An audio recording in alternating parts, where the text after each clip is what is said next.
Seorang istri berhijab, Rani, harus menghadapi kekejaman ibu mertuanya yang menyiramnya dengan air panas. Hinaan ini bermula dari kekecewaan mertuanya karena Rani tidak membawa hadiah. Namun, dari luka dan air mata, Rani bangkit dan membuktikan harga dirinya. Assalamualaikum warahmatullahi wabarakatuh. Kalian dari mana aja nih? Absen yuk, jangan lupa subscribe. Buat yang sudah subscribe, semoga selalu diberkahi kebaikan dan rezeki yang mengalir. Desa Makmur, sesuai namanya, adalah tempat di mana matahari selalu bersinar lebih terang dan angin berembus membawa aroma bunga melati. Di sanalah aku, Rani, menemukan kedamaian setelah menikah dengan Budi. Kehidupan kami sederhana, jauh dari hingar-bingar kota, namun aku bersyukur atas setiap rezeki yang kami terima. Budi adalah pria baik hati yang bekerja sebagai petani, wajahnya selalu dihiasi senyum tulus, dan matanya memancarkan ketulusan yang sama seperti desa ini. Aku sendiri dibesarkan di keluarga sederhana, diajarkan untuk selalu bersyukur dan menempatkan kehormatan di atas segalanya. Sejak remaja, jilbab tak pernah lepas dari kepalaku, menjadi penanda identitasku sebagai seorang muslimah. Aku percaya, dengan menjaga diri, Allah akan menjaga langkah-langkahku. Impianku hanya satu, membangun rumah tangga yang sakinah, mawaddah, warahmah bersama Budi. Namun, seperti halnya bunga melati yang butuh perawatan ekstra, pernikahanku juga tidak luput dari ujian. Ujian itu datang dari sosok yang seharusnya menjadi ibu keduaku, Ibu Sari, ibu mertuaku. Sejak awal perkenalan, aku sudah merasakan aura yang berbeda darinya. Senyumnya tipis, tatapannya seringkali menilai, dan setiap perkataannya terasa seperti sebilah pisau yang tajam. Budi, anak tunggal kebanggaannya, adalah satu-satunya sumber kebahagiaan Ibu Sari. Ia selalu ingin yang terbaik untuk putranya, dan terkadang, terbaik, itu berarti segalanya harus berjalan sesuai kehendaknya. Aku tahu, menjadi menantu pilihan satu-satunya anak laki-laki seringkali berat, namun aku bertekad untuk menjadi menantu yang baik. Kami tinggal di rumah kecil yang Budi warisi dari kakeknya, tidak jauh dari rumah Ibu Sari. Jarak yang dekat ini kadang menjadi berkah, namun lebih sering menjadi sumber kecemasan. Setiap pagi, aku berusaha menyapa Ibu Sari saat dia menyirami tanaman, menawarkan bantuan, atau sekadar berbasa-basi. Tapi seringkali, responsnya dingin, seolah aku adalah orang asing yang tak diundang. Budi selalu menenangkanku, mengatakan bahwa ibunya memang seperti itu, keras di luar tapi lembut di dalam. Aku mencoba mempercayainya, berusaha melihat kebaikan yang Budi maksud. Aku tahu Budi sangat mencintai ibunya, dan aku tidak ingin menjadi penyebab kerenggangan di antara mereka. Aku akan bersabar, setidaknya itu yang selalu kuucapkan dalam hati. Baru beberapa bulan kami menikah, sebuah kabar gembira datang. Adik bungsu Budi, yang sudah lama merantau di kota, akan pulang dan mengadakan syukuran kecil-kecilan. Aku senang mendengarnya. Ini adalah kesempatan bagiku untuk lebih dekat dengan keluarga besar Budi. Aku ingin menunjukkan bahwa aku adalah bagian dari mereka, menantu yang bisa diandalkan dan disayangi. Aku mulai menyiapkan diri. Memasak kue-kue tradisional yang biasa kubuat, menjahitkan taplak meja baru dari kain perca sisa. Semua kulakukan dengan hati gembira. Budi melihat semangatku dan tersenyum, mengelus puncak jilbabku dengan lembut. Ibuku pasti akan senang, Rani, katanya, mencoba meyakinkanku. Namun, jauh di lubuk hatiku, ada kegelisahan yang tak bisa kubantah. Aku tahu Ibu Sari punya standar yang tinggi, terutama dalam hal materi. Dia suka membanding-bandingkan, dan aku sering mendengar ceritanya tentang menantu-menantu tetangga yang selalu membawa oleh-oleh mewah setiap kali berkunjung. Aku tidak punya banyak uang. Gaji Budi sebagai petani pas-pasan, hanya cukup untuk kebutuhan sehari-hari. Aku sendiri belum memiliki pekerjaan tetap. Sedikit tabungan kami sengaja kami sisihkan untuk masa depan. Untuk membangun impian kecil, kami memiliki sawah sendiri. Bagaimana jika Ibu Sari mengharapkan sesuatu yang lebih dari sekadar ketulusan dan bantuanku? Aku termenung di depan cermin, merapikan jilbab biru mudaku. Wajahku memancarkan kekhawatiran. Aku tahu kedatangan adik ipar ini penting bagi Ibu Sari.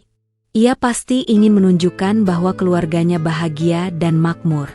Aku tak ingin merusak suasana hatinya, apalagi membuat Budi kecewa. Jangan terlalu dipikirkan, sayang, ujar Budi, yang rupanya memerhatikan kegelisahanku.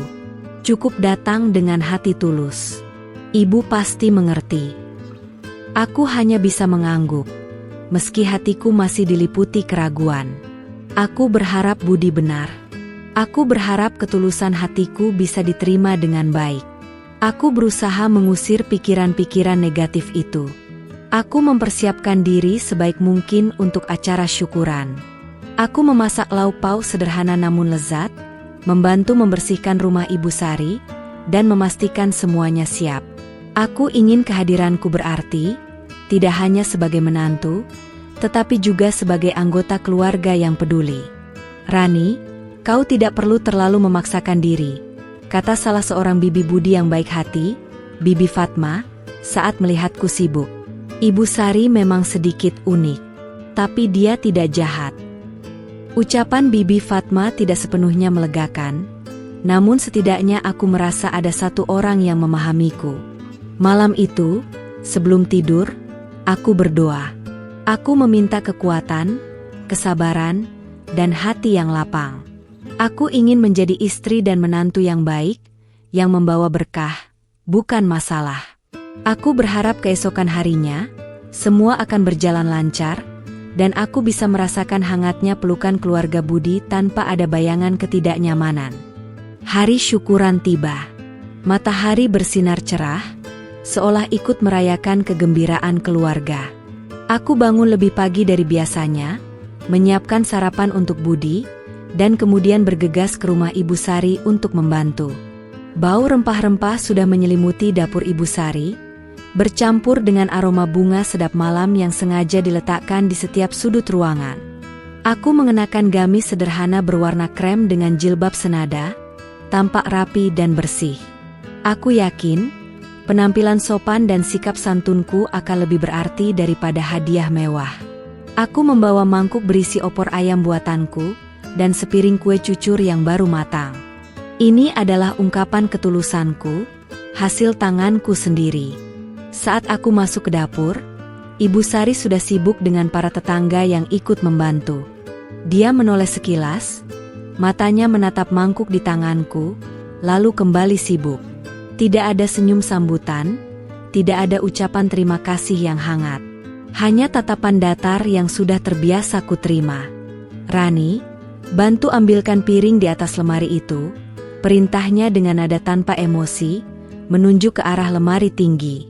Aku bergegas membantu.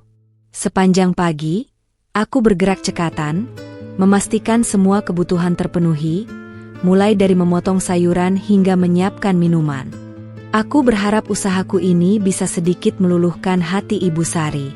Satu persatu tamu mulai berdatangan. Adik ipar Budi, Wina, tiba dengan suaminya, Arya, dan anak-anak mereka. Wina adalah sosok yang ramah dan ceria, sangat berbeda dengan ibunya. Kami langsung akrab, mengobrol ringan sambil menyiapkan hidangan. Wina membawa banyak oleh-oleh dari kota, bungkusan-bungkusan cantik dengan pita-pita mengilap. Ibu Sari tampak berseri-seri melihat tumpukan hadiah dari Wina. Dia memeluk Wina erat, menciumi pipi cucu-cucunya, dan dengan bangga menunjukkan semua oleh-oleh itu kepada para tetangga. Lihat ini, baju batik dari Solo, dompet kulit asli, katanya sambil tersenyum lebar. Aku ikut tersenyum, meski ada sedikit perih di sudut hatiku. Aku mencoba menepis perasaan itu. Aku tidak iri. Aku hanya ingin diterima sebagai bagian dari keluarga ini, apa adanya. Aku mendekati Ibu Sari saat dia sedang menata minuman. "Ibu, apa ada lagi yang bisa Rani bantu?" tanyaku lembut. Ibu Sari menoleh, Tatapannya menyapu penampilanku, lalu berhenti di tanganku yang kosong. Sudah cukup. Kamu duduk saja, istirahat, katanya dingin. Ada nada sarkasme yang terselip dalam ucapannya, seolah mengisyaratkan bahwa aku memang tidak melakukan apa-apa yang berarti. Para tetangga yang kebetulan lewat ikut melirik ke arahku, seolah mengamini ucapan Ibu Sari. Aku merasakan pipiku memanas. Ini bukan kali pertama Ibu Sari melakukan hal ini. Setiap kali ada keramaian, ia selalu mencari cara untuk membuatku merasa kecil. Aku mengangguk pelan, kemudian berjalan menuju sudut ruangan yang sepi, berusaha menyibukkan diri dengan merapikan piring kotor. Wina, yang melihat kejadian itu, menghampiriku. Rani, kenapa kamu tidak duduk saja? Kamu sudah banyak membantu, katanya dengan senyum tulus. Ini, ambil satu kue ini. Buatanmu enak sekali.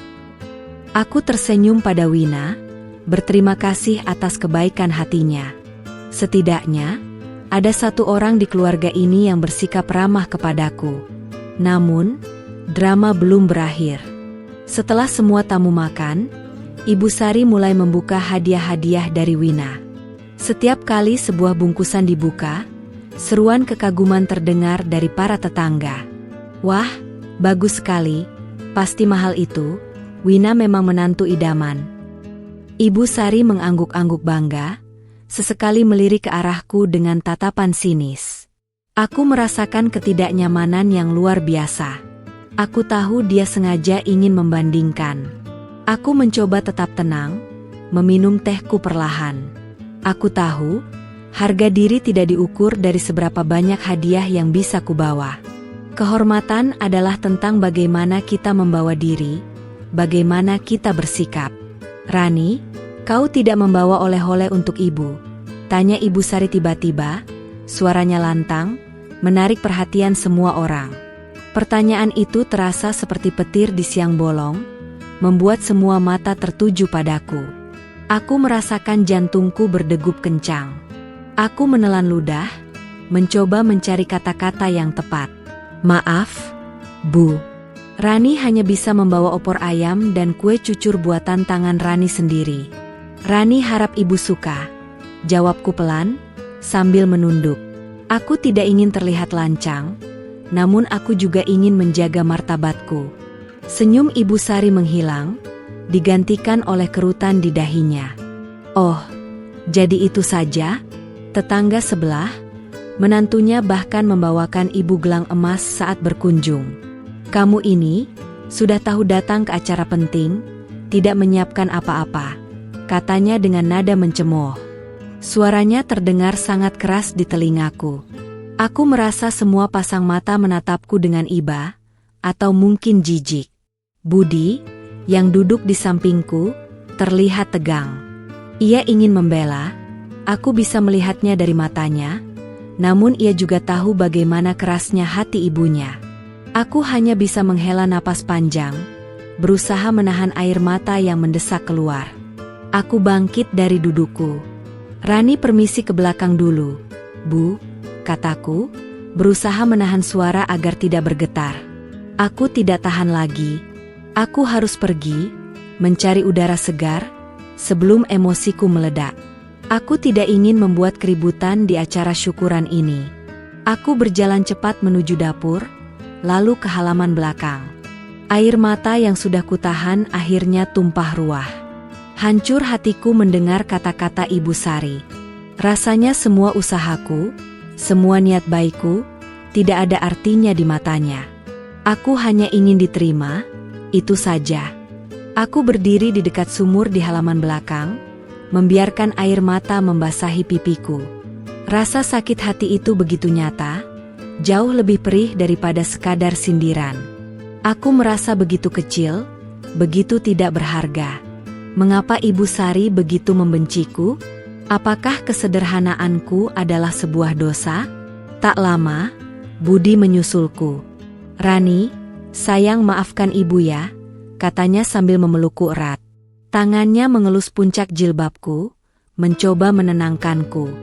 Aku membalas pelukannya, terisak di dadanya. Budi adalah satu-satunya pelabuhan aman bagiku di tengah badai ini. Aku tidak apa-apa, Budi, kataku, meski suaraku masih bergetar. Aku hanya lelah. Lelah dengan semua ini. Budi menghela napas panjang. Dia mengerti, tanpa perlu kujelaskan lebih jauh. Dia tahu betapa seringnya aku menahan diri, betapa kerasnya aku berusaha. Ayo kita masuk lagi. Tidak enak kalau ibu mencarimu, ajak Budi. Aku mengangguk. Aku tidak ingin membuat masalah. Aku akan kembali, menunjukkan bahwa aku kuat, bahwa aku tidak akan menyerah begitu saja.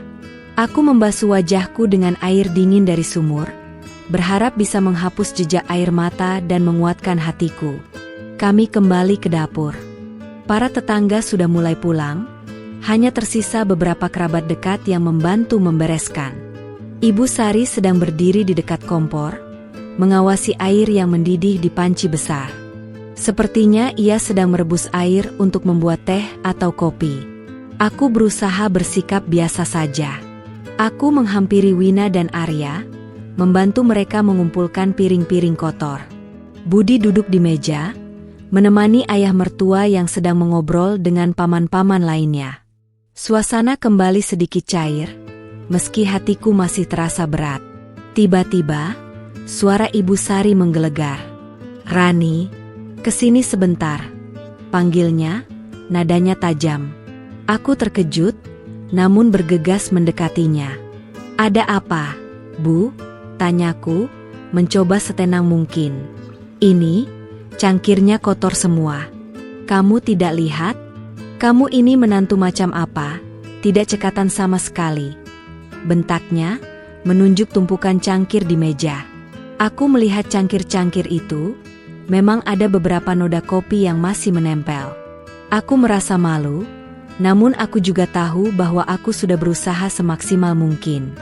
"Maaf, Bu, biar Rani cuci lagi," kataku, segera meraih tumpukan cangkir itu.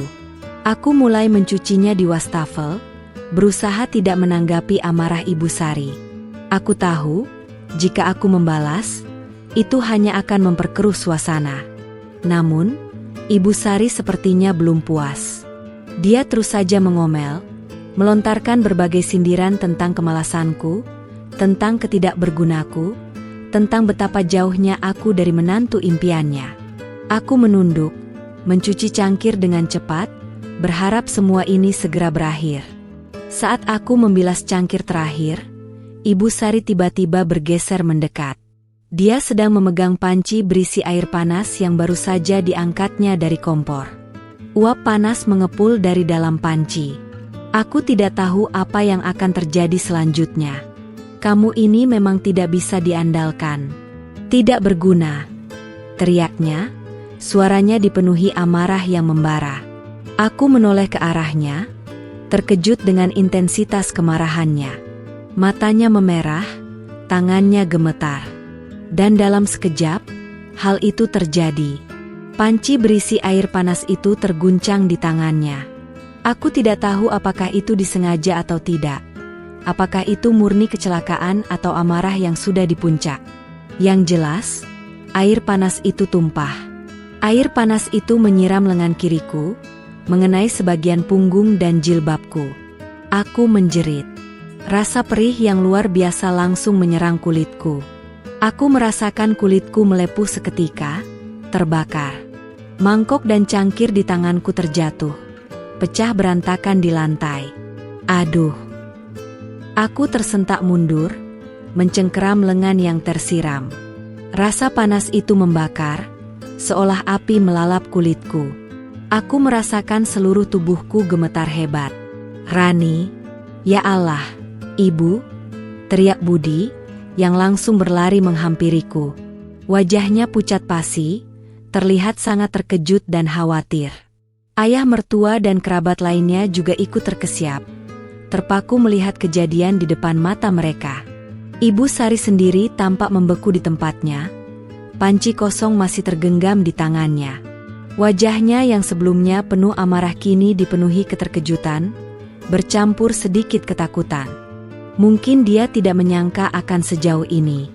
Aku hanya bisa terisak, menahan perih yang menyiksa. Tubuhku terasa lemas, kakiku tidak mampu lagi menopang. Budi dengan sigap menangkapku, membantuku duduk di lantai. Dia segera melihat lenganku yang sudah memerah dan mulai melepuh. "Ini luka bakar, Bu. Kenapa Ibu bisa?" Suara Budi meninggi, penuh kekecewaan dan kemarahan yang tertahan. Ayah mertua mendekat, mencoba menengahi, namun ekspresinya juga tidak bisa menyembunyikan keterkejutannya. Tidak sengaja. Dia sendiri yang ceroboh. Aku hanya ingin mengambil panci. Ibu Sari tergagap, berusaha membela diri, namun suaranya terdengar tidak meyakinkan. Matanya menghindari tatapan Budi dan semua orang. Aku tidak bisa berkata-kata. Rasa sakit ini terlalu besar. Luka fisik ini adalah bukti nyata dari luka batin yang sudah lama kupendam. Aku menatap Ibu Sari, yang kini berdiri gemetar, menghindari tatapanku. Air mata kembali membanjiri pipiku, bukan hanya karena perihnya luka, tetapi juga karena perihnya hati yang tercabik. Dunia terasa berputar. Rasa perih membakar lengan kiriku, menjalar hingga ke punggung. Aku hanya bisa menangis dalam pelukan Budi. Dia dengan sigap mengambil air dingin dan handuk bersih, mengompres luka bakarku perlahan. Rasa dingin itu sedikit meredakan, namun nyeri yang menusuk tetap ada. Para kerabat yang masih ada di rumah Ibu Sari terdiam. Beberapa menatapku dengan iba, beberapa lagi menatap Ibu Sari dengan tatapan tak percaya. Insiden ini terjadi begitu cepat, namun dampaknya begitu besar. Ayah mertua berusaha menenangkan Ibu Sari yang kini tampak panik. Meski ia masih bersikeras bahwa itu adalah kecerobohanku. "Kita harus ke puskesmas, Budi," kataku lirih, menahan air mata. Budi mengangguk, tanpa perlu diperintah 2 kali. Dia membantuku berdiri, memapahku keluar dari dapur yang kini terasa seperti medan perang. Aku bisa merasakan tatapan semua orang mengikutiku, tatapan penuh tanda tanya, penuh iba, dan mungkin tatapan menghakimi. Di puskesmas desa, dokter segera membersihkan lukaku dan membalutnya dengan hati-hati. "Luka bakar tingkat 2, kata dokter. "Butuh waktu untuk sembuh, dan aku harus berhati-hati agar tidak infeksi." Sepanjang perjalanan pulang, Budi tidak henti-hentinya meminta maaf. Meski aku tahu ini bukan salahnya. "Aku tidak marah padamu, Budi," kataku pelan, menyandarkan kepalaku di bahunya. "Aku tahu kamu juga terluka." Budi mengangguk, matanya berkaca-kaca. Dia adalah anak yang berbakti, dan melihat ibunya melakukan hal sekejam ini pasti sangat menyakitkan baginya. Kabar insiden ini menyebar sangat cepat di Desa Makmur. Seperti api yang membakar padang ilalang kering, berita itu merambat dari mulut ke mulut. Para tetangga yang datang menjenguk kami tak henti-hentinya berbisik, menatap lukaku dengan kasihan, dan menanyakan apa yang sebenarnya terjadi. Ibu Sari, di sisi lain, mulai menyebarkan versinya sendiri. Dia mengatakan bahwa aku ceroboh, bahwa aku menumpahkan air panas itu sendiri saat hendak membantunya. Dia bahkan berani bersumpah di depan beberapa tetangga, mencoba membersihkan namanya. Sebagian orang mempercayainya, sebagian lagi ragu. Aku merasa tertekan. Luka di lenganku terasa panas dan berdenyut, namun luka di hatiku jauh lebih sakit. Bagaimana bisa Ibu Sari tega memutarbalikkan fakta seperti itu? Bagaimana bisa dia menyalahkan menantunya sendiri setelah apa yang terjadi? Aku merasa harga diriku diinjak-injak. Budi mencoba membela, namun Ibu Sari adalah ibunya. Ia tidak bisa terlalu kasar. Setiap kali Budi mencoba menjelaskan, Ibu Sari akan marah besar, mengancam akan mengutuknya sebagai anak durhaka. Budi terjebak di antara 2 wanita yang dicintainya, dan aku tahu ia menderita. Hari-hari berlalu dalam kesunyian. Aku banyak menghabiskan waktu di kamar, merenungkan nasibku. Jilbabku seolah menjadi perisai, menutupi sebagian luka fisik, namun tidak mampu menutupi luka batin yang menganga. Aku merasa malu keluar rumah, malu dengan pandangan orang, malu dengan bisikan-bisikan mereka. Namun, di tengah semua kepedihan itu, aku menemukan kekuatan. Kekuatan untuk tidak menyerah. Aku tidak boleh hancur. Aku harus bangkit, demi budi, demi diriku sendiri. Aku tahu, Allah tidak akan menguji hambanya di luar batas kemampuannya. Ini adalah ujian, dan aku harus melewatinya. Aku mulai memaksakan diri untuk melakukan aktivitas ringan, meski lengan kiriku masih nyeri. Aku membersihkan rumah, memasak, dan merawat tanaman di halaman. Aku berusaha menunjukkan pada diriku sendiri, dan mungkin pada dunia, bahwa aku tidak selemah yang Ibu Sari kira. Suatu sore, Bibi Fatma datang berkunjung. Dia membawa buah-buahan dan obat herbal untuk lukaku. Bibi Fatma adalah adik dari almarhumah Ibu Budi, jadi ia tahu betul bagaimana sifat Ibu Sari. Dia memelukku erat, air matanya menetes. "Maafkan Ibu Sari, Nak. Dia memang keras kepala," kata Bibi Fatma, mengelus lenganku yang diperban. "Tapi kamu tidak boleh menyerah. Kamu wanita kuat. Allah selalu bersamamu." Kata-kata Bibi Fatma adalah embun penyejuk di tengah gurun hatiku. Aku tersenyum tipis. "Terima kasih, Bey. Rani akan kuat." Aku tahu, perjalananku masih panjang. Luka ini akan menjadi pengingat, bukan untuk membenci, tapi untuk lebih menguatkan diri. Aku harus menemukan cara untuk membuktikan bahwa aku berharga, tidak hanya di mata Budi, tetapi juga di mata semua orang, termasuk Ibu Sari. Aku mulai memikirkan apa yang bisa kulakukan. Aku punya keahlian menjahit dan membuat kerajinan tangan sederhana. Mungkin, ini saatnya aku memulai sesuatu. Mungkin, ini saatnya aku membuktikan bahwa seorang wanita berhijab sepertiku, yang datang tanpa harta, tetap bisa memiliki harga diri dan kemuliaan. Malam itu, setelah Budi terlelap, aku mengambil secari kertas dan pulpen. Aku mulai mencoret-coret ide, membuat rencana-rencana kecil. Aku tahu, akan sulit. Aku tahu, Ibu Sari mungkin tidak akan senang. Tapi aku harus mencoba. Aku harus berdiri di atas kakiku sendiri, bukan lagi di bawah bayang-bayang hinaan. Bisikan-bisikan itu tak pernah berhenti. Setiap kali aku keluar rumah, tatapan mata tetangga selalu menembus jilbabku, mencari jejak luka, atau mungkin mencari konfirmasi atas cerita Ibu Sari. Aku tahu, di balik senyum ramah mereka, ada rasa ingin tahu, ada gosip yang berputar. "Kasihan ya, Rani, padahal dia baik," bisik seorang ibu di pasar, yang entah mengapa sampai juga ke telingaku.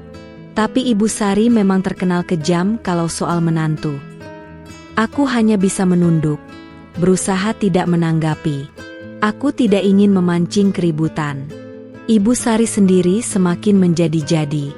Setiap kali bertemu di jalan, dia akan mendengkus, atau terang-terangan mengatakan kepada tetangga bahwa aku ini menantu yang ceroboh, menantu yang tidak tahu diri, dan menantu yang hanya bisa menyusahkan Budi. Aku tahu ia sedang membangun narasi, membentuk opini publik sesuai keinginannya. Budi semakin hari semakin gelisah. Ia sering pulang dengan wajah murung, kadang terdiam lama, memikirkan masalah ini. "Aku tidak tahu harus berbuat apa lagi, Rani," keluhnya suatu malam, saat kami makan malam. "Aku sudah mencoba bicara dengan ibu, tapi dia tidak mau mendengar. Dia menganggapku durhaka." Aku mengelus tangannya lembut. "Tidak apa-apa, Budi. Aku tahu kamu sudah berusaha. Biarkan saja. Biarkan Allah yang menunjukkan kebenaran." Aku mencoba menenangkannya, meskipun hatiku sendiri remuk redam. Aku tidak ingin Budi terpecah belah karena aku. Namun, di balik semua tekanan itu, ada secercah api yang menyala dalam diriku. Api untuk membuktikan bahwa aku tidak seperti yang Ibu Sari tuduhkan.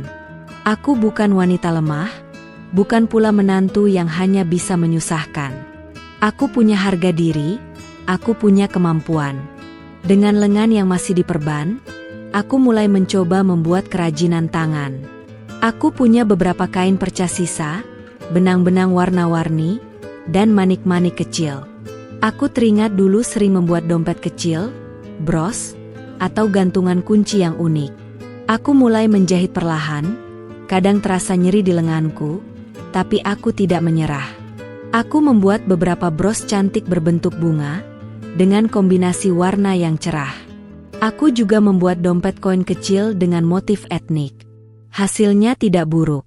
Wah, bagus sekali, Rani, puji Budi, saat melihat hasil karyaku. Kamu memang berbakat.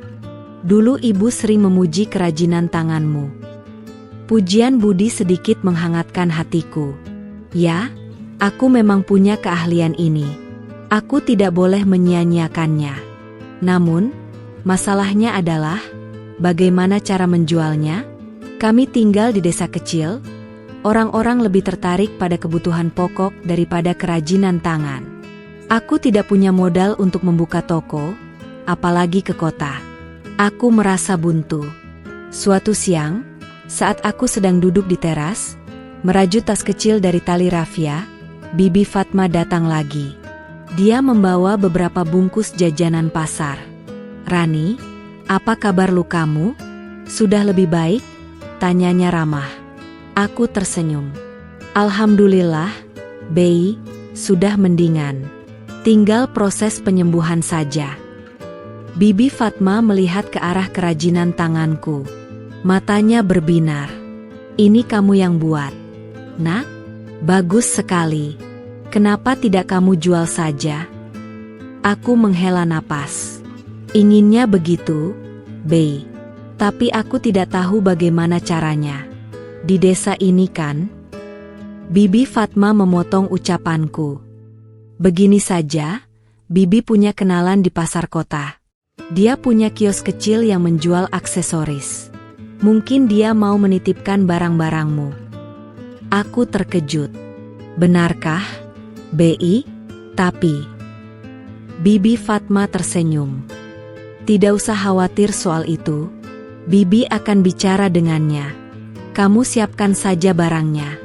Nanti Bibi bantu bawa ke kota. Hatiku langsung berbunga-bunga. Ini adalah secercah harapan yang selama ini kuimpikan. Aku memeluk Bibi Fatma erat. Terima kasih banyak, Bei.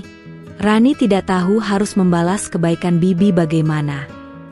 Bibi Fatma hanya tersenyum. Sudah kewajiban kita saling menolong, Nak. Apalagi kamu ini menantu keponakan Bibi. Mulai hari itu, aku bekerja lebih keras. Aku membuat lebih banyak bros, dompet, dan gantungan kunci. Aku mencampur berbagai bahan, dari kain perca, tali rafia, hingga manik-manik daur ulang. Aku ingin setiap karyaku memiliki sentuhan unik, mencerminkan semangatku yang tak pernah padam. Aku tahu, Ibu Sari pasti akan memandang rendah usahaku ini. Mungkin ia akan mengatakan bahwa menantunya hanya pantas membuat kerajinan rendahan.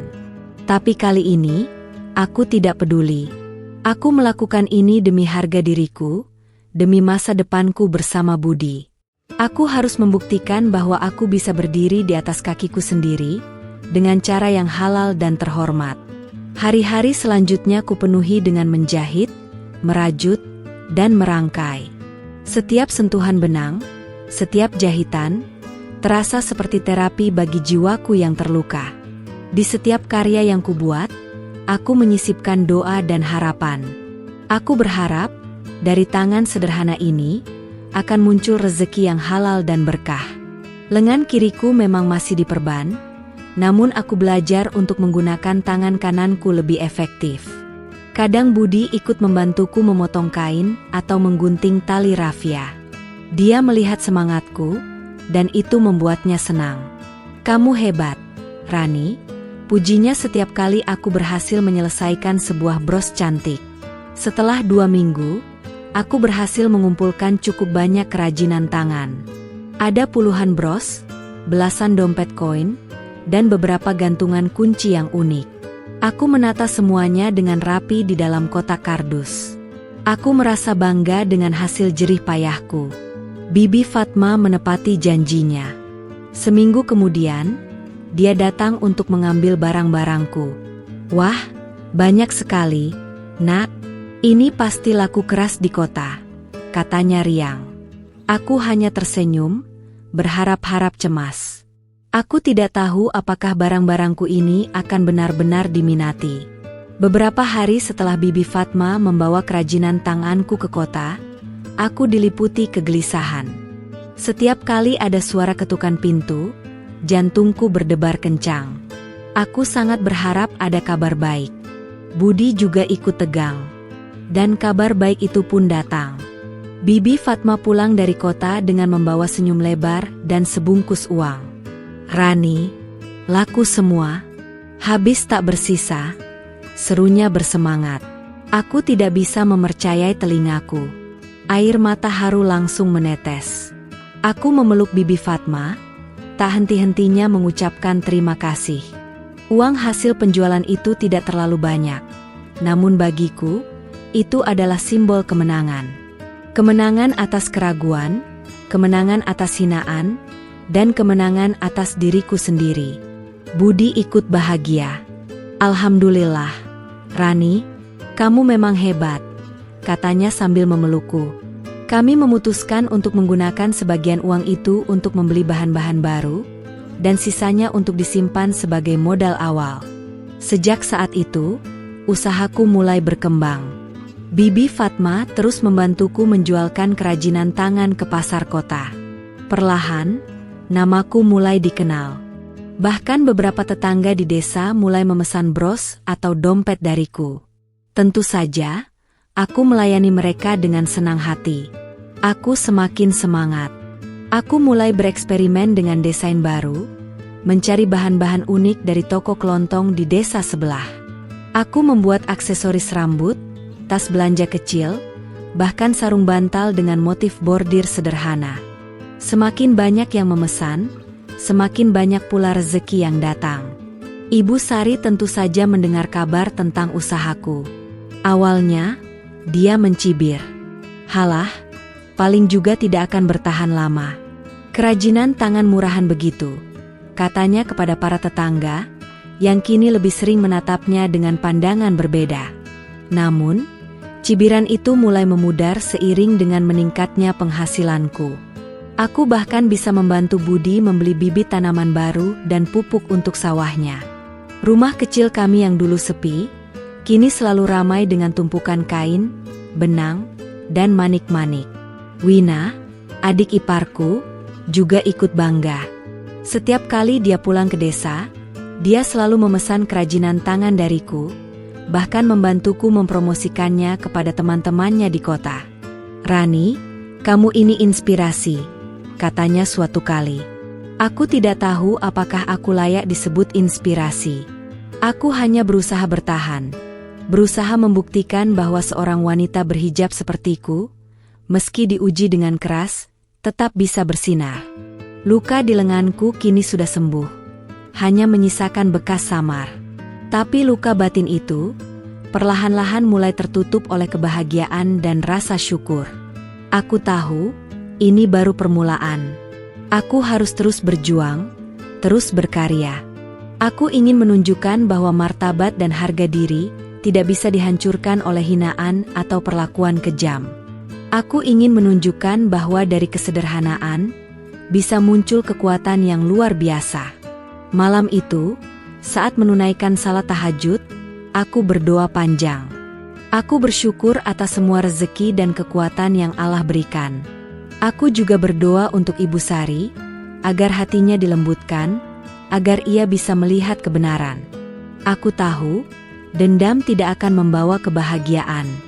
Pemaafanlah yang akan menyembuhkan. Usaha kerajinan tangan Rani semakin dikenal. Tidak hanya di desa makmur, tapi juga di desa-desa tetangga. Bahkan, beberapa pedagang dari pasar kota mulai menghubungiku secara langsung, tidak lagi melalui Bibi Fatma untuk memesan barang-barangku dalam jumlah besar. Namaku, Kerajinan Tangan Rani, kini menjadi merek kecil yang mulai harum. Aku merasa sangat bahagia dan bersyukur. Rumah kecil kami kini lebih terang, lebih berwarna, tidak hanya dari tumpukan kain dan manik-manik, tetapi juga dari tawa kami. Budi selalu mendukungku, bahkan rela ikut mengantar barang-barang pesananku ke desa sebelah dengan motor tuanya. Dia adalah suamiku, sekaligus mitra terbaikku. Penghasilanku kini jauh lebih besar dari yang kubayangkan. Aku bahkan bisa menyewa beberapa ibu-ibu di desa untuk membantuku menjahit dan merangkai, memberi mereka penghasilan tambahan. Mereka senang, aku pun bahagia bisa berbagi rezeki. Desa makmur, yang dulu terasa sunyi, kini ramai dengan kegiatan ekonomi kecil yang kami bangun bersama. Tentu saja, kabar kesuksesanku ini sampai ke telinga Ibu Sari. Awalnya, ia berusaha tidak peduli, bahkan mencibir keras. Halah, paling juga sebentar lagi bangkrut. Bisnis begituan tidak ada masa depannya, kata Ibu Sari dengan nada sinis di warung kopi Pak Amir. Namun, kali ini, para tetangga tidak lagi mengangguk setuju. Mereka tahu bagaimana Rani bekerja keras. Mereka melihat bagaimana Rani membantu ibu-ibu lain. Mereka melihat bagaimana Rani tetap bersikap sopan dan ramah, meski sering dicibir oleh Ibu Sari. Mata mereka tidak buta, telinga mereka tidak tuli. Lambat laun, cibiran Ibu Sari berubah menjadi kecemburuan. Dia melihat rumah kami semakin rapi, Budi bisa membeli alat pertanian baru, dan aku bahkan bisa bersedekah lebih banyak ke masjid. Sementara itu, rumah Ibu Sari, yang dulu selalu dipuja-puja, kini terlihat biasa saja di mata para tetangga. Lihat itu, menantu tidak tahu diri. Dulu cuma bisa menyusahkan, sekarang belagu, gerutu Ibu Sari suatu sore, saat melihatku membagikan makanan ke anak-anak yatim. Suaranya cukup keras, dan aku mendengarnya. Aku hanya tersenyum, kemudian melanjutkan aktivitasku. Aku tidak ingin menanggapi kecemburuannya dengan kemarahan. Aku tahu, hati yang penuh iri hati hanya akan melukai pemiliknya sendiri. Aku hanya ingin menjalani hidupku dengan baik, tanpa harus membalas keburukan dengan keburukan. Namun, kecemburuan Ibu Sari tidak hanya berhenti di cibiran. Dia mulai menyebarkan rumor-rumor tidak sedap tentang usahaku.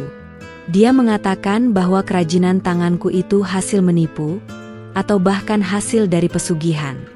Astagfirullah. Tuduhan itu sangat kejam dan melukai hatiku. Hati-hati ya, Bu. Jangan sampai nanti kerajinan tangan Rani itu membuat Budi terlantar, kata Ibu Sari kepada seorang tetangga, sengaja mengeraskan suaranya agar aku mendengar. Aku menahan diri sekuat tenaga agar tidak menangis. Tuduhan itu sangat tidak adil. Budi sangat marah mendengar tuduhan itu. Dia ingin sekali menegur ibunya, namun aku menahannya. Jangan, Budi. Biarkan saja. Biarkan orang lain menilai sendiri kebenarannya, kataku. Aku tahu, jika Budi membantah, Ibu Sari akan semakin menjadi-jadi. Di sisi lain, aku mulai merasa ada sesuatu yang aneh dengan Ibu Sari. Dia terlihat semakin kurus, matanya sering terlihat merah, dan dia sering bergumam sendiri. Beberapa tetangga juga mulai membicarakannya. Ada yang mengatakan Ibu Sari sedang sakit, ada pula yang mengatakan dia sedang banyak pikiran. Aku merasa iba. Meskipun dia telah menyakitiku, dia tetaplah ibu dari suamiku. Aku mencoba menawarkan bantuan. Bu, apa ibu butuh bantuan? Rani bisa antar ke puskesmas, tawarku suatu pagi. Ibu Sari menatapku tajam. Tidak usah. Aku tidak butuh belas kasihanmu, bentaknya. Aku mundur perlahan. Aku tahu, butuh waktu bagi Ibu Sari untuk menerima kebaikan dariku. Aku hanya bisa berdoa agar hatinya dilembutkan. Aku tidak ingin melihat Ibu Sari terus-menerus hidup dalam kecemburuan dan amarah. Suatu hari, Aku mendapat pesanan besar dari sebuah toko oleh-oleh di kota. Pesanan itu sangat mendesak, dan aku harus bekerja ekstra keras. Aku mengerahkan semua ibu-ibu yang membantuku. Kami bekerja siang dan malam, memastikan semua pesanan selesai tepat waktu. Ibu Sari melihat kesibukanku. Aku bisa merasakan tatapan matanya dari balik jendela. Aku tahu ia semakin penasaran, semakin iri. Namun, aku memilih untuk fokus pada pekerjaanku. Aku ingin membuktikan bahwa kerja keras dan kejujuran akan selalu membuahkan hasil. Aku juga mulai menyadari bahwa Ibu Sari seringkali hanya mengenakan baju yang itu-itu saja. Rumahnya, meskipun selalu bersih, tidak terlihat semenarik dulu. Aku tahu, Ibu Sari adalah orang yang sangat peduli penampilan dan status sosial. Ada sesuatu yang tidak beres. Mungkin, di balik semua kecemburuan dan amarahnya, Ibu Sari sedang menyembunyikan masalah yang lebih besar. Aku hanya bisa menduga-duga. Namun, instingku mengatakan bahwa ada rahasia yang terpendam, rahasia yang mungkin menjadi akar dari semua kekerasan hati Ibu Sari selama ini. Aku berharap, suatu hari nanti, rahasia itu akan terungkap. Malam itu, setelah semua pesanan besar selesai kukerjakan, aku duduk di teras bersama Budi. Angin berembus pelan, membawa aroma tanah basah setelah hujan.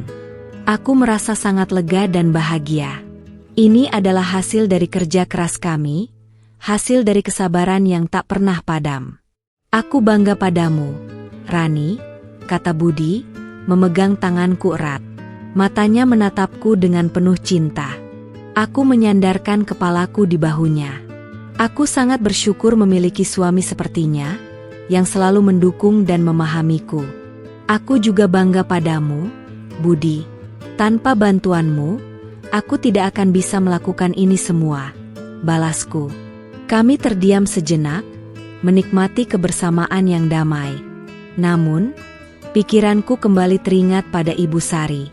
Beberapa hari terakhir, kondisinya terlihat semakin menurun. Dia sering terlihat lesu, dan batuknya semakin parah. Aku bahkan melihatnya sesekali memegang perutnya. Aku merasa khawatir, meskipun dia selalu menolak bantuanku. Tiba-tiba, Bibi Fatma datang berkunjung. Wajahnya terlihat murung. Rani, Budi, Bibi mau cerita sesuatu, katanya dengan nada berbisik, memastikan tidak ada yang mendengar. Kami berdua langsung menatapnya penasaran. Ini soal Ibu Sari, lanjut Bibi Fatma. Sebenarnya, Ibu Sari itu sedang kesulitan keuangan. Aku dan Budi saling berpandangan, terkejut mendengar kabar itu. Selama ini, Ibu Sari selalu terlihat angkuh dan seolah-olah tidak punya masalah. Sulit keuangan? Tapi, Ibu Sari kan punya sawah dan ladang. Bei, kata Budi, sedikit tidak percaya. Bibi Fatma menghela napas panjang. Sawah dan ladang itu sudah lama digadaikan. Nah, sebagian besar uangnya dipakai untuk biaya rumah sakit suaminya dulu, dan sebagian lagi untuk modal bisnis Wina. Aku terkesiap. Jadi selama ini, di balik kesombongan dan permintaan hadiah mewah, Ibu Sari sebenarnya sedang terdesak. Pantas saja dia begitu memedulikan status dan harta benda.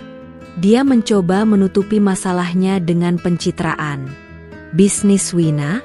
Tapi bukannya Wina sukses di kota? Tanyaku. Bibi Fatma menggeleng. Tidak juga, Nak. Bisnis Wina tidak semulus yang kalian kira. Bahkan, Ibu Sari seringkali harus membantu menutupi utang-utangnya. Itulah kenapa Ibu Sari sangat mengharapkan hadiah-hadiah mahal untuk menutupi kebutuhan sehari-hari yang semakin menipis. Hatiku langsung diliputi rasa iba. Jadi, di balik wajah keras dan penuh amarah itu, Ibu Sari menyimpan beban yang sangat berat. Dia berjuang sendirian, mencoba mempertahankan kehormatan keluarganya, namun dengan cara yang salah. Jadi, selama ini dia sakit-sakitan karena banyak pikiran? Tanya Budi, raut wajahnya berubah iba. Bibi Fatma mengangguk. Ya, Nak, Dia tidak mau bercerita pada siapa-siapa. Dia terlalu gengsi, terlalu bangga dengan dirinya. Aku merasa perih di hati. Perlakuan Ibu Sari kepadaku, insiden air panas itu, mungkin adalah puncak dari stres dan keputusasaan yang ia rasakan. Dia tidak bisa melampiaskan amarahnya pada masalah keuangannya, jadi dia melampiaskannya kepadaku, menantu yang dianggapnya tidak tahu diri. Tapi, kenapa Ibu Sari tidak mau meminta bantuan kami? Bei, tanyaku, sedih. Kami pasti akan membantunya. Bibi Fatma menatapku dengan tatapan kasihan. Dia terlalu malu, Nak, apalagi setelah semua yang dia lakukan padamu. Dia tahu dia salah, tapi gengsinya terlalu tinggi. Malam itu, aku tidak bisa tidur. Pikiranku terus-menerus tertuju pada Ibu Sari. Aku teringat semua perkataan kasarnya, insiden air panas, dan semua tuduhan tak berdasar. Namun, kini, semua itu terasa berbeda. Aku melihatnya dari sudut pandang yang lain, sudut pandang Iba. Budi juga terlihat sangat terpukul. Dia adalah putranya, dan mendengar ibunya menderita sendirian pasti sangat menyakitkan baginya. Kita harus membantunya, Rani, kata Budi suatu pagi, matanya penuh tekad. Dia ibuku. Aku mengangguk. Tentu, Budi. Tapi kita harus melakukannya dengan hati-hati. Ibu Sari tidak boleh merasa bahwa kita mengasihani atau merendahkannya. Kami berdua mulai memikirkan cara terbaik untuk membantu Ibu Sari tanpa melukai harga dirinya. Aku tahu ini bukan perkara mudah. Ibu Sari adalah wanita yang keras kepala dan bangga. Dia tidak akan mudah menerima bantuan, apalagi dari orang yang pernah dia sakiti. Tapi kami harus mencoba. Ini adalah tentang keluarga, tentang kasih sayang, dan tentang pemaafan. Aku yakin Allah akan membimbing langkah kami. Beberapa hari setelah kami mengetahui rahasia Ibu Sari, kondisi kesehatannya semakin memburuk. Batuknya tak kunjung sembuh, dan perutnya sering terasa sakit. Wajahnya yang dulu selalu terlihat angkuh, kini memancarkan keputusasaan dan kelelahan. Para tetangga mulai khawatir, namun Ibu Sari tetap menolak untuk dibawa ke puskesmas. Aku tidak apa-apa. Jangan berlebihan, bentaknya suatu pagi, saat Budi mencoba membujuknya. Ibu Sari masih mempertahankan gengsinya, masih berusaha menunjukkan bahwa dia kuat. Namun, tubuhnya tidak bisa lagi berbohong. Suatu malam, Ibu Sari jatuh pingsan di rumahnya. Untungnya, Pak RT yang kebetulan lewat segera melihatnya dan memanggil Budi. Kami bergegas membawa Ibu Sari ke puskesmas. Aku ikut membantu Budi memapah Ibu Sari, meskipun dia sempat menepis tanganku. Di puskesmas, dokter segera memeriksa Ibu Sari. Ternyata, Ibu Sari menderita radang lambung kronis yang diperparah oleh stres dan pola makan yang tidak teratur. Dokter menyarankan agar Ibu Sari dirawat inap untuk beberapa hari. Budi sangat sedih mendengar kabar itu. Dia duduk di samping ranjang ibunya, menggenggam tangannya erat. Aku berdiri di sampingnya, mengusap bahunya pelan. Aku tahu, ini adalah saat yang sulit bagi Budi. Bagaimana dengan biayanya, Budi? Tanyaku pelan. Aku bisa membantu dengan uang hasil kerajinan tangan kita. Budi menatapku, matanya berkaca-kaca. Terima kasih, Rani, kamu memang istri yang baik. Aku hanya tersenyum. Ini adalah kewajibanku.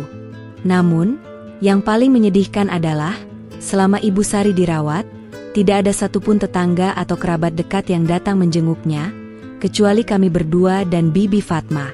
Mereka semua tahu bagaimana sikap Ibu Sari selama ini. Mereka tahu bagaimana Ibu Sari sering mencibir dan merendahkan orang lain. Bahkan Wina, putri kandungnya, tidak bisa datang menjenguk karena sedang sibuk dengan masalah bisnisnya di kota. Ibu Sari terlihat sangat kecewa. Wajahnya semakin pucat, dan matanya menatap kosong ke langit-langit. Kenapa tidak ada yang peduli padaku? Bisiknya suatu malam, Suaranya terdengar sangat lemah. Aku mendengarnya. Aku merasakan sakit yang sama. Aku tahu, kesendirian adalah hukuman terberat bagi orang yang selalu hidup dengan gengsi. Budi mencoba menghiburnya. Kami peduli padamu, Bu. Rani dan aku akan selalu menjagamu. Ibu Sari menoleh ke arahku. Untuk pertama kalinya, tatapannya tidak lagi dipenuhi amarah atau cibiran. Hanya ada penyesalan yang mendalam. Rani, aku minta maaf, katanya, suaranya bergetar. Air mata mengalir di pipinya yang keriput. Aku minta maaf atas semua perlakuanku padamu. Aku jahat. Aku malu. Aku terkejut mendengar pengakuan itu. Ini adalah pertama kalinya Ibu Sari mengakui kesalahannya. Aku segera mendekatinya, menggenggam tangannya. Tidak apa-apa, Bu. Rani sudah memaafkan Ibu, kataku lembut. Aku merasakan tangannya menggenggam tanganku erat. Ini adalah momen yang sangat mengharukan. Luka di hatiku terasa mulai sembuh. Aku malu sekali, Rani, lanjut Ibu Sari, terisak. Aku sudah menuduhmu yang tidak-tidak, menyiramu dengan air panas, hanya karena aku iri dengan kebahagiaanmu. Aku merasa rendah diri, dan aku melampiaskannya padamu. Aku menggeleng. Ibu tidak perlu malu.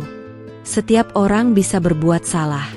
Yang penting, Ibu mau berubah. Aku mengusap air mata di pipinya. Budi ikut mendekat, memeluk ibunya.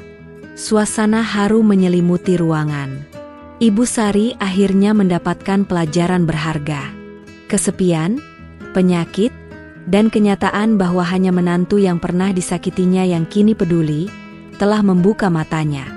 Gengsi dan keangkuhan tidak akan pernah membawa kebahagiaan. Hanya ketulusan dan kasih sayanglah yang akan mengisi kekosongan hati. Setelah beberapa hari dirawat, kondisi Ibu Sari mulai membaik. Dia diizinkan pulang. Kami berdua membantunya pulang ke rumah. Kali ini, tidak ada lagi penolakan dari Ibu Sari.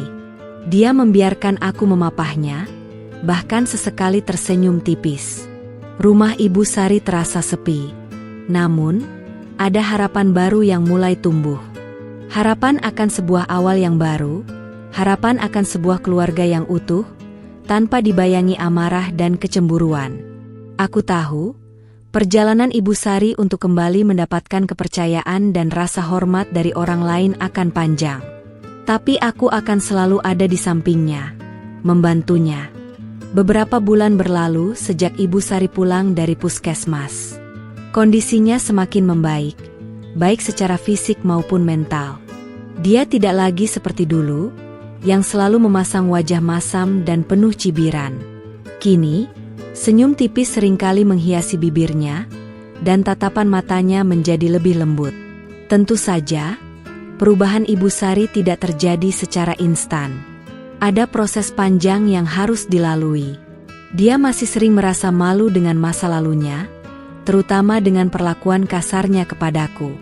Aku tahu, rasa malu itu adalah bagian dari pertobatannya. Rani, maafkan Ibu ya, katanya suatu pagi, saat aku membawakan sarapan ke rumahnya. Ibu masih saja merasa tidak enak hati. Aku tersenyum. Sudah Ibu, lupakan saja. Itu sudah berlalu. Yang penting sekarang Ibu sehat. Aku dan Budi tetap merawat Ibu Sari dengan sepenuh hati. Aku memasakkan makanan sehat untuknya, membantunya membersihkan rumah, dan menemaninya mengobrol. Perlahan, hatinya semakin terbuka. Dia mulai bercerita tentang masa sulitnya, tentang beban yang selama ini dia pikul sendiri. Aku terlalu bangga, Rani, katanya suatu sore, saat kami duduk di teras. Aku tidak mau terlihat lemah di mata orang lain. Aku ingin semua orang menganggapku kuat dan kaya. Tapi semua itu hanya topeng. Aku mendengarkannya dengan sabar. Aku juga menyarankan Ibu Sari untuk meminta maaf kepada para tetangga dan kerabat yang pernah dia sakiti. Awalnya dia ragu, namun dengan dukungan kami, akhirnya dia berani melakukannya. Butuh waktu, Namun lambat laun, para tetangga mulai menerima permohonan maafnya. Mereka melihat perubahan tulus dalam diri Ibu Sari. Usaha kerajinan tanganku semakin sukses. Aku bisa membeli sebidang tanah kecil di dekat rumah untuk membangun bengkel yang lebih layak. Ibu-ibu di desa yang membantuku kini memiliki tempat kerja yang nyaman. Kerajinan tangan Rani kini tidak hanya menjadi kebanggaanku, tetapi juga kebanggaan Desa Makmur. Wina, adik iparku, juga mulai sering pulang ke desa. Setelah bisnisnya di kota mengalami kegagalan, dia belajar dari pengalaman Ibu Sari. Dia mulai membantu di bengkel kerajinan tanganku, belajar menjahit dan merangkai. Kami bekerja sama, menciptakan desain-desain baru yang lebih menarik. Momen paling mengharukan terjadi suatu hari. Aku sedang sibuk menjahit di bengkel saat Ibu Sari datang. Dia membawa nampan berisi teh hangat dan kue-kue tradisional. "Rani, istirahat dulu, Nak," katanya, suaranya penuh kehangatan. Dia meletakkan nampan itu di mejaku, lalu mengelus puncak jilbabku. "Ibu bangga padamu, Rani," bisiknya, matanya berkaca-kaca. "Kamu menantu yang baik. Maafkan ibu atas semua kesalahan ibu dulu." Aku menatapnya, air mata kebahagiaan menetes di pipiku. Ini adalah kata-kata yang selalu kuimpikan, kata-kata yang menyembuhkan semua luka. Aku memeluk Ibu Sari erat. "Rani juga sayang ibu," kataku. Rasanya semua beban di hatiku terangkat. Semua rasa sakit, semua kesedihan, kini digantikan oleh kebahagiaan dan pemaafan. Kisahku, Rani, seorang wanita berhijab dari Desa Makmur, mungkin bukan kisah yang luar biasa. Namun, dari kisah ini, aku belajar banyak hal. Aku belajar tentang kesabaran, tentang kekuatan pemaafan, dan tentang pentingnya harga diri yang tulus, bukan yang dibangun di atas keangkuhan. Aku juga belajar bahwa setiap orang memiliki perjuangannya sendiri, dan terkadang, orang yang terlihat paling kuat adalah orang yang paling rapuh. Ibu Sari, mertuaku yang dulu tega menyiramku dengan air panas karena hadiah, kini telah berubah. Dia telah menemukan kedamaian, dan aku telah menemukan keluarga yang utuh. Desa Makmur kini menjadi saksi bisu. Saksi bisu bagaimana sebuah keluarga yang hampir hancur karena amarah dan gengsi, akhirnya bisa bangkit kembali karena cinta dan pemaafan. Namaku, Rani, mungkin tidak dikenal di mana-mana, tapi di Desa Makmur, aku dikenal sebagai wanita yang tangguh, yang bisa memaafkan, dan yang berhasil mengubah amarah menjadi berkah. Setiap pagi, saat aku mengenakan jilbab, aku tersenyum. Bekas luka di lenganku kini hampir tak terlihat. Namun pelajaran yang kudapatkan darinya akan selalu terukir di hatiku. Bahwa kebaikan akan selalu menang, bahwa kesabaran akan selalu berbuah manis, dan bahwa cinta dan pemaafan adalah kekuatan terbesar di dunia ini.